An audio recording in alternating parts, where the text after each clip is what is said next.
Welcome back to Classic Game Room, the podcast, broadcasting from an undisclosed year. I'll give you a hint. It starts with 19 and ends with 84. You do the math. Let's kick this off with a brand new track out of the Omega Ronin studio. This is Infinity Vice.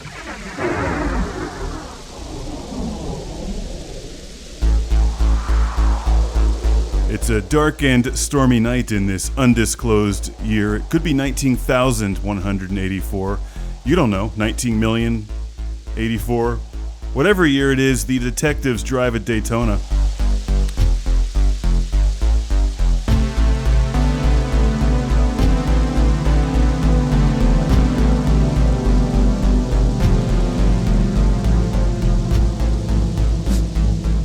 Got this tip that the bad guys, maybe they're aliens, robots, 1980s Colombians, are smuggling some coke into the city on a cigarette boat. Showing up at midnight, they've got submachine guns, but the cops have sunglasses, designer shoes, and a terrific soundtrack. Also, a free Ferrari. How's that work out? What kind of budget does this police force have?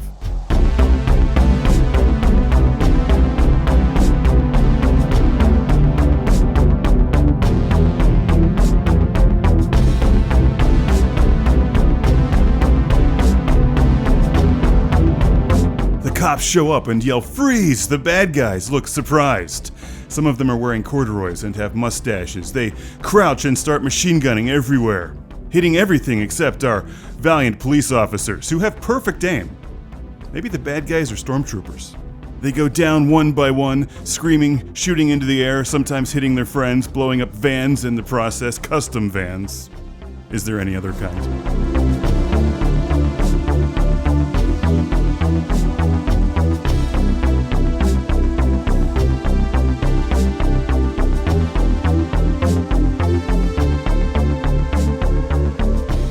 Head bad guy makes a run for it, but he's tackled to the ground by the cop wearing the pink t-shirt and beaten to a pulp.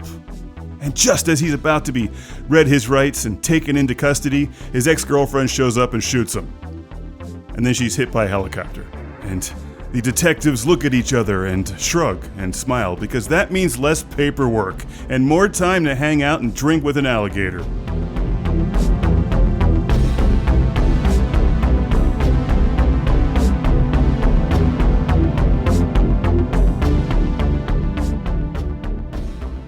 No doubt about it, the year 19XXXXXXXXX84 sounds pretty awesome.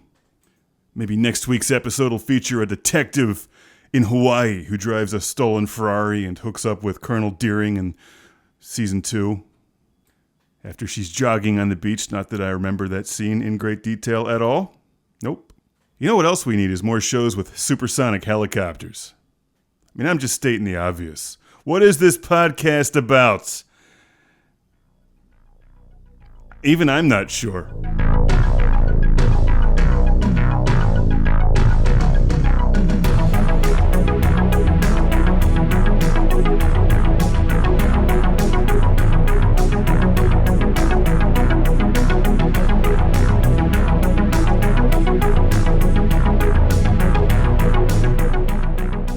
Yeah, no more shows about supersonic helicopters, but you've got lots of influencers to choose from, so that's fun.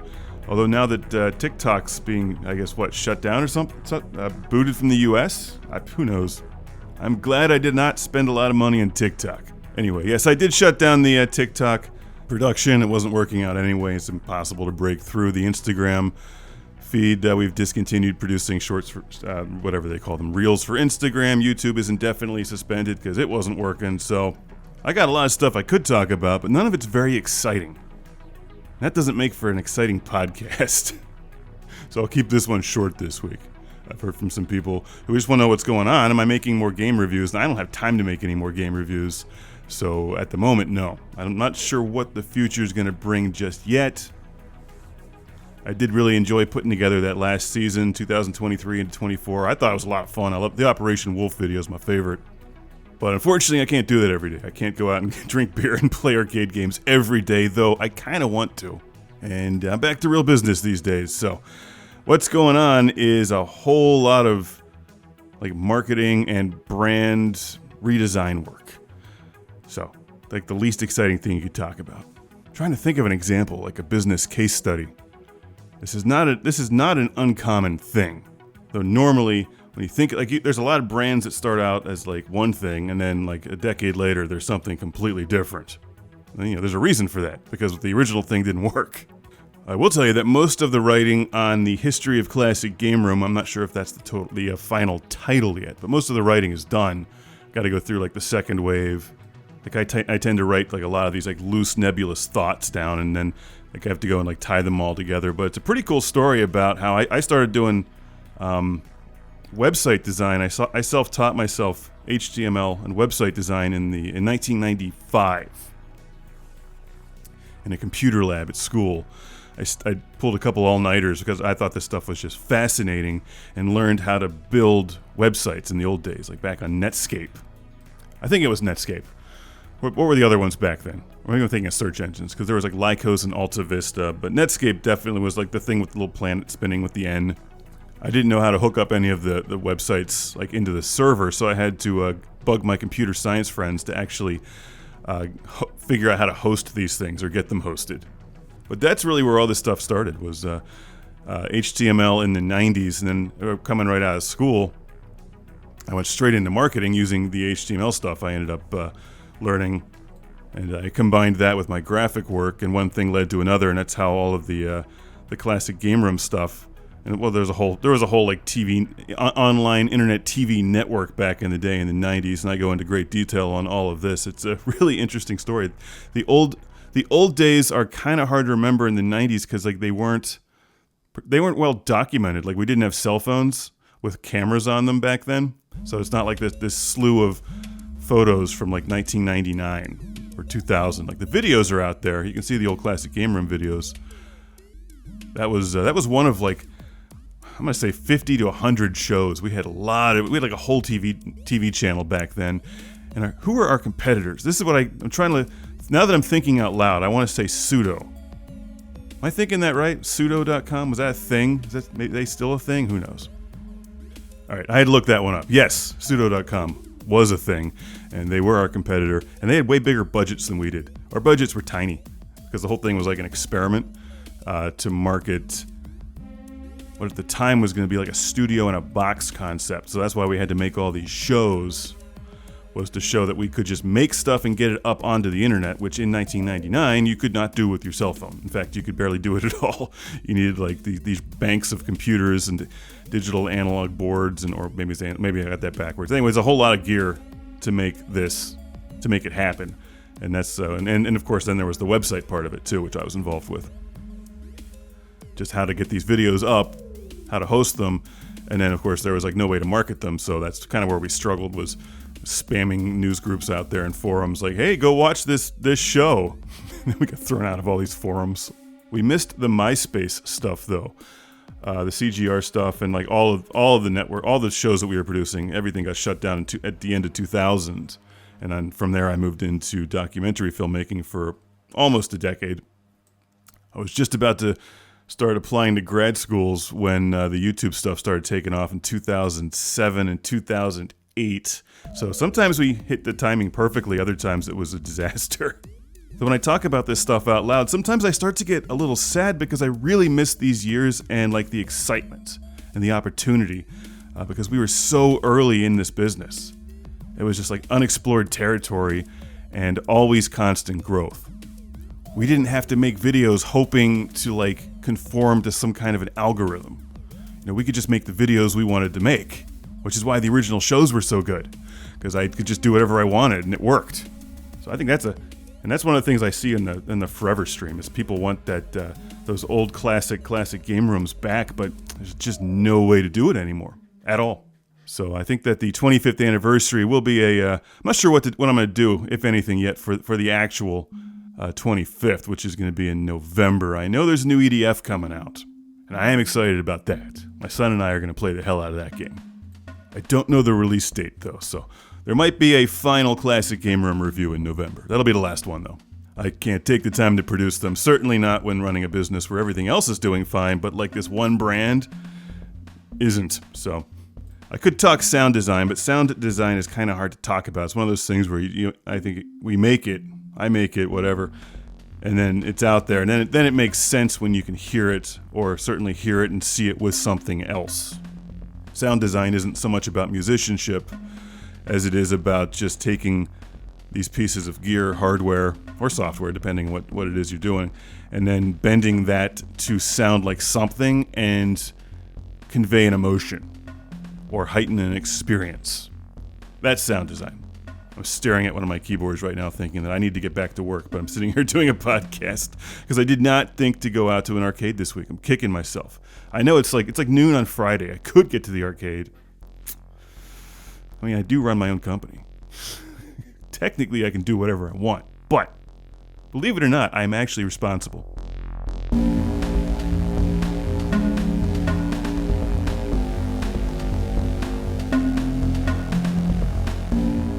So we are taking a big website first approach. It sounds very draconian. And what that means is there's a lot of videos actually up on the classicgameroom.com website, and there will be thousands of them by the end of the year. But they're on the website. And these are not like goofball game reviews. They're going to be more like demonstrations of the sound design and how it works with video games. Now, I think this stuff is fascinating. I've heard from some people they think it's really cool. Other people, of course, just want like the classic game reviews. And in that case, I will direct you to the Classic Game Room Forever stream, because there's a lot of them. Every now and then I add a few more hours into the Forever stream, and I'm just amazed at how much stuff we made in like 12 years. And actually, I do have some other Forever stream news.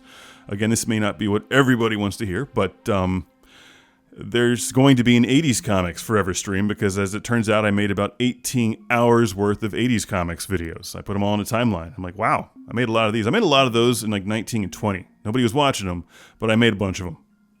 80s Comics is a niche brand that's actually very close to my heart. I love comic books. And I still read a lot of comic books. In fact, I probably read more now than I did a couple years ago. It's a good way to unwind. And again, when you're not seeing me on camera yelling about Vectrex and drinking beer, what I'm actually doing is a lot of work, and like most of it's not that exciting. So it's great to like get out of the office and just go to a brewery and read my stack of comic books for the week. I've reached my old man phase where I know that's weird, but I don't care. I like a good beer, and I want to read some G.I. Joe and Transformers and X-Men. And how awesome is the new X-Men TV show, by the way? X-Men 97 actually inspired me to put to collect the 80s comics stuff from a drive and put them into the Forever stream, into a Forever stream. And I thought about doing some new ones. Now, the difference between 80s comics and Classic Game Room is very simple. Time. To review a video game takes like 3 days, since I don't have a stockpile anymore like I used to. I used to put all this stuff together in an assembly line process, which is why I was able to make so much. I did my own editing the whole time, so those of you who said that Mark didn't do his editing, Mark did his editing. I can edit with my eyes shut. I've been doing it for so long. 80s comics takes like 10 minutes to make, and it's possible with our website first approach that there's actually some good crossover there with some of the other products. So I've never really gotten the 80s comic stuff rolling full speed ahead. It's a super niche market, but I do know a lot about the 80s and comic books and 80s comics. And there's a huge resurgence. Well, in fact, the 80s really never went away. Transformers and G.I. Joe and all that stuff's been pretty popular for quite some time. But like Image is putting out some really cool Transformers and G.I. Joe stuff right now in their Energon universe or whatever they call it. They're kind of like mashing it up. And I'd love to talk about that, actually. I guess I'm already getting excited talking about the new Transformers comics in particular. If you haven't seen them, like the art style just captures the nonsensical, action-packed attitude of the Transformers so well. It's not as good as like the original Ron back in the old school like 1985, 86 days, but it's great. And like this nice little dose of nostalgia and fun, and like it's a different story. So it's like a good, you get like 2 of these things, drink a beer, it's perfect. Starscream like squashes people, and the G.I. Joe's in there, and the Cobra Law's back in the G.I. Joe stuff. It's great to watch Optimus like, beating the crap out of other Transformers and like ripping each other's arms off and stuff. If you like Transformers, check out the new Image series. Go to your local comic shop, check it out. I'm going back through a lot of my 90s X-Men right now after watching X-Men 97. Like I was reading X-Men probably 89 through like the mid 90s, and what an amazing story from those years. Back when Claremont was writing them, Jim Lee, how do you pronounce his name? Will Portacio, was that it? They were just incredible artists on this series. Scott Williams doing the inks. That era of X-Men, the early 90s, was just amazing. It's really cool to see Forge and like some of the characters that maybe aren't as big as Wolverine and Cyclops in X-Men 97. Like I never really cared for Jubilee all that much. I'm not really sure how awesome is it that you're a mutant, except like your mutant power is that you can make fireworks. Like, why couldn't I be the one that, can literally destroy the entire planet with magnetism? Why do I get the fireworks? Like, what's the difference between Jubilee and Dazzler? One of them makes strobe lights and the other one makes fire. Actually, I forget what Dazzler does. Anyway, there might be a new 80s comics. We'll see. It's one of those things I could just make on a whim because I can do that with a cell phone. And it only takes like 5 minutes. And that works perfectly well for an old school comic book. I could talk like Warlord all day, so I do kind of miss doing like the 80s comics stuff, and we'll see. That is a big maybe. But in the meantime, check out the ClassicGameRoom.com website and the animation videos. If you liked my editing, I think that you will enjoy the animation videos, because they're just editing. That's really all it is. It's editing to demonstrate the music that my business creates laid over gameplay, and obviously it's very, very illegal to like take somebody else's gameplay and then put your music on there for marketing purposes, but it's perfectly usable to just make up your own games in Unreal, which is what they're using anyway, and making mock gameplay videos. And at the end, the character usually gets killed in one way or another, because I gotta end on a game over, usually.